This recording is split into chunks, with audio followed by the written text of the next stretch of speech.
Hello, everybody, and welcome back to the Energetics Podcast. I'm your host, Kara Bunde-Dunn. I'm a spiritual medium, I'm an energy mentor and coach, and today I'm going to be talking about something that's been sitting heavy on my heart the last couple of weeks. Something most people don't see when it comes to spiritual work, and that is the weight of it, the weight of holding space for other people as we, as light workers, help you on your path and on your journey. So, this episode is called The Weight of Spiritual Work: Boundaries, Power, and Permission to Receive. It's about what happens when we give our power away. It's about what it looks like for spiritual teachers, healers, and guides to take back their power. So, I just want to share with you a little bit of a story of something that came up in the last few weeks. I have been taking a sacred pause from readings the last 6 weeks or so, and I have been doing that for a very specific reason. I have been building new systems behind the scene. I have been spending a lot of time with spirit, getting activations for new codes, new information, new guidance that I need to share with the world, share inside my energetics mentorship community, and preparing me to hold space for something bigger that's on the horizon. And I don't have to know all of the answers. I just have to trust the guidance that I am being given. So I had a client that I had done readings for over the last 5 years. So she's been a client for a really long time and she comes every month or two. So she really comes very often. And she was ready to schedule another session. And I had said, well, I am not taking individual clients for readings right now. I am spending some time working on some behind the scenes things, and I just don't have the space, the energetic space to do readings right now. So I basically just lovingly said, I'm pausing readings, but I'll reach back out as soon as I open them up again. I will let you know. And her response was intense. It is not what I thought it was going to be. In fact, she had said to me in particular, which surprised me, but she had said, I will impatiently wait to hear from you. And I thought, well, okay, I guess you can impatiently wait if you want to, but doesn't sound very fun. And then, of course, I got another message not long after, and I will read what she had said because I think it's powerful. And not because I am trying to call her out in any particular order, but just trying to like help you recognize what happened. And this person said, not talking to my loved one has been devastating for me. It feels like this person died all over again. And you suggesting that I look for a someone else is quite painful after I've thought of this valued relationship between the three of us, this person, me, and their loved one. And it's not easily replicated. No need to reply. I don't want to take away time from, quote, the community.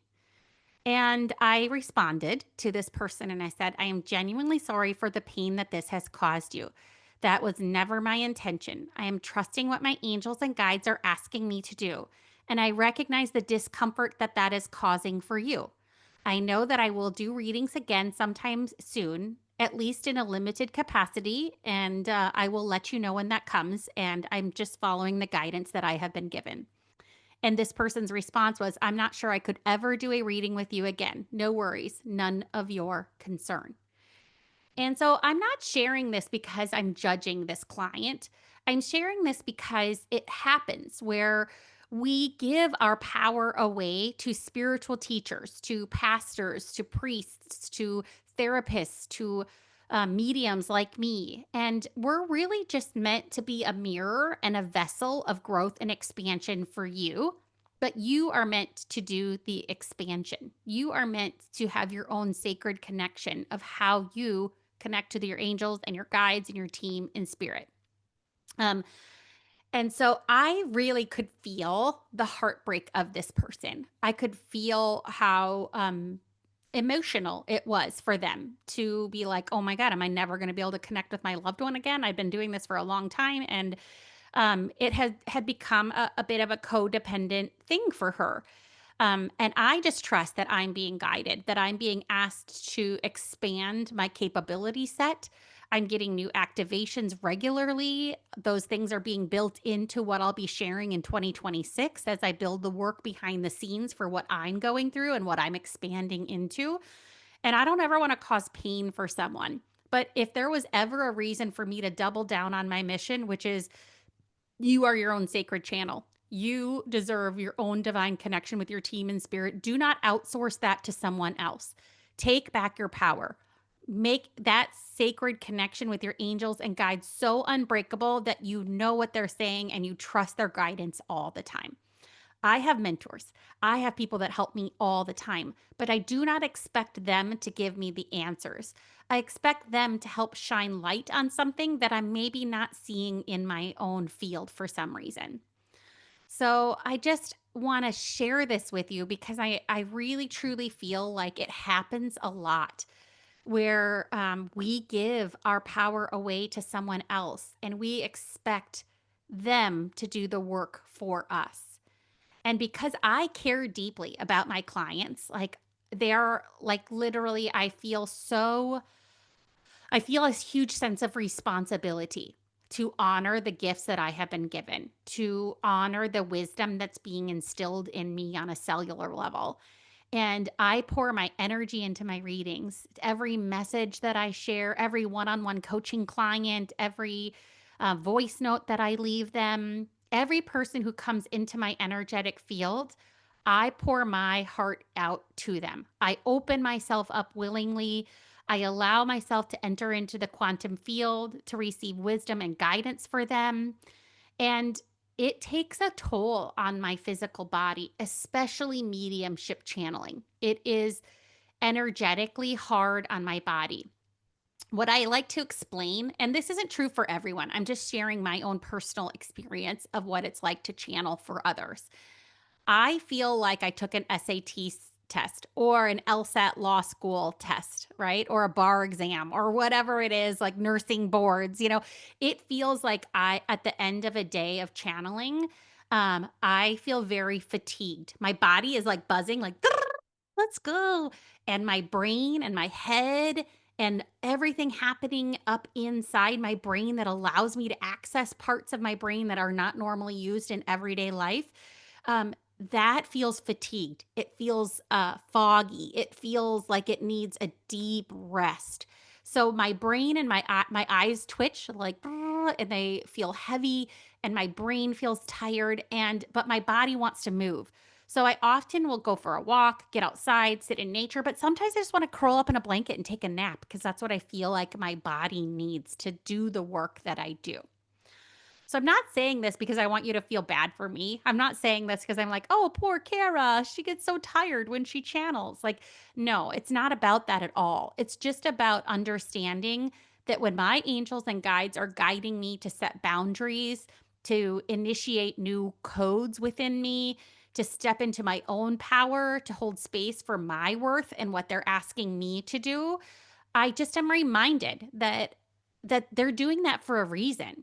So if I'm not meant to do ratings for a month or two, like I trust that that is for a very specific reason and that they are guiding me to do that. So this example with this client just showed me what happens when we give away our power, even with the best intentions. It is so important that we understand our own sacred channel and the power of that channel. So, this isn't about this one client. It's really a message for all of us. We're being taught over and over again in school, in our 3D human experiences to look outside of ourselves for the answers, to put someone else between us and God, to allow interference or an intermediary between the universe, our higher self, and the wisdom that they give us.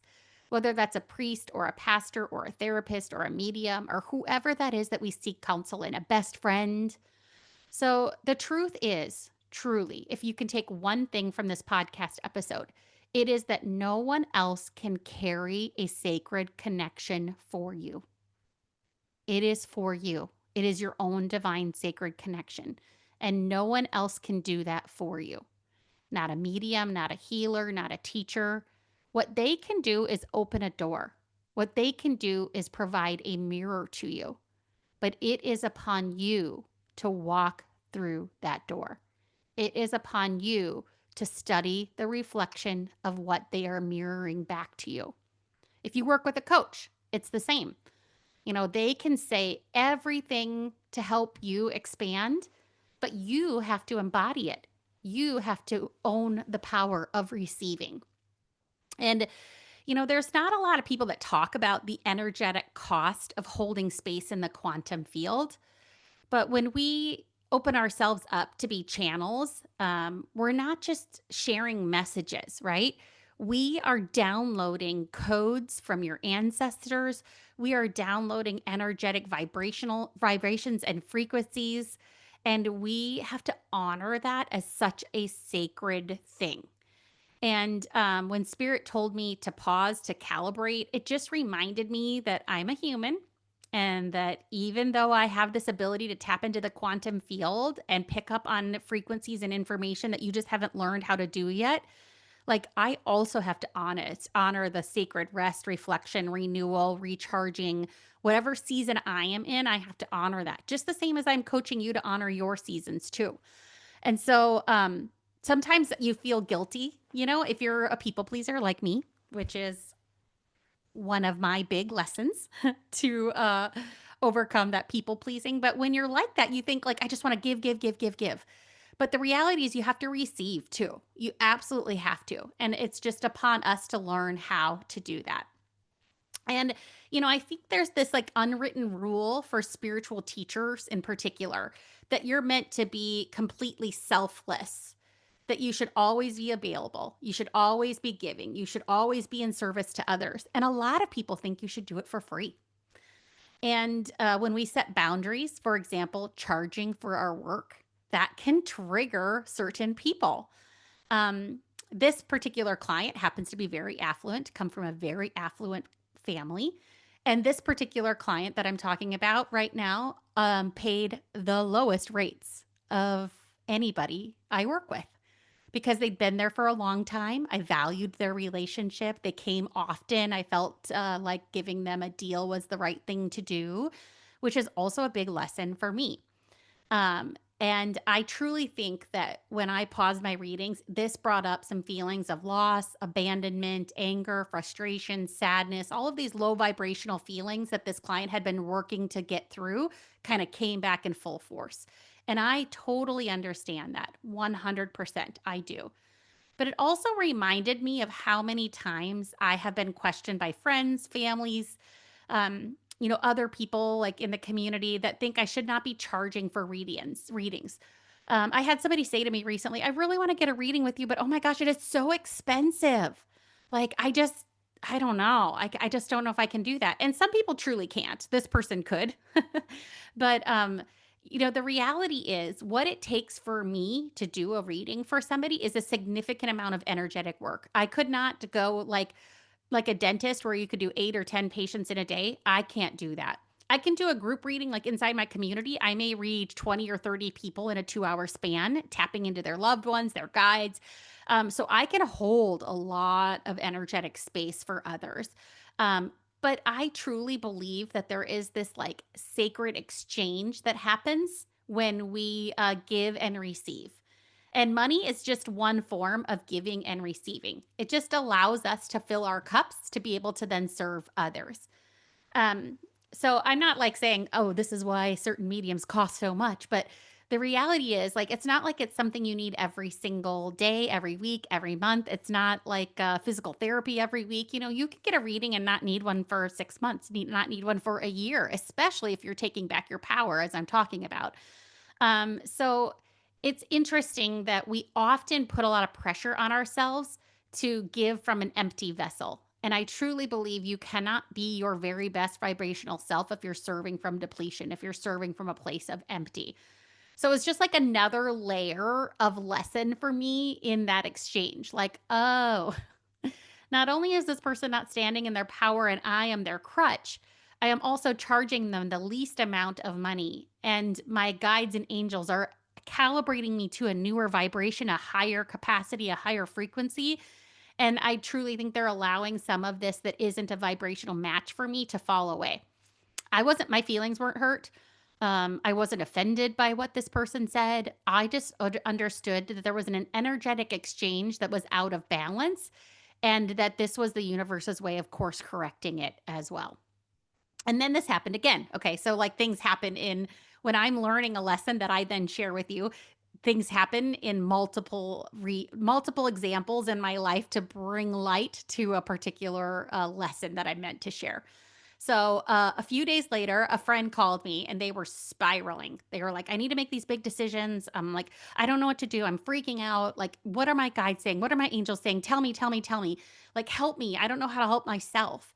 Um, and that is not what we're meant to do. I am not meant to save you. I am meant to activate your own light. I am meant to help you see the worthiness within you. I am meant to help you stand in your power. Like you often know what you are supposed to do. You are just terrified to trust it. It is very rare when I work with somebody that I don't shine light on something and they go, that makes sense. I knew that. I just needed to give myself permission to act on it. I knew that was what I was supposed to do. I was doubting myself. I was living in fear. I was like monkey mind craziness in my head. And I just think that that is so powerful that if it just, I'm just begging you to like really think when you're spiraling down and you need somebody to pull you back up and help you, don't outsource your power to them. Ask them, what am I not seeing? What am I not recognizing? Why am I feeling so overwhelmed? And ask your angels and guides that too. Like truly, truly. So, I think this season of life that I am in and the messages that I am receiving is all about reclaiming my own sacred channel and being a mirror for others to do that too. So I have been, in this entrepreneurial space for a few years now, giving, learning, growing, and I feel a huge upgrade coming. And I'm like, oh, I am reclaiming my sacred channel. I'm receiving. I am in a season of nesting, growing, resting, receiving. And I trust that. That is what's being mirrored to me left, right, and center.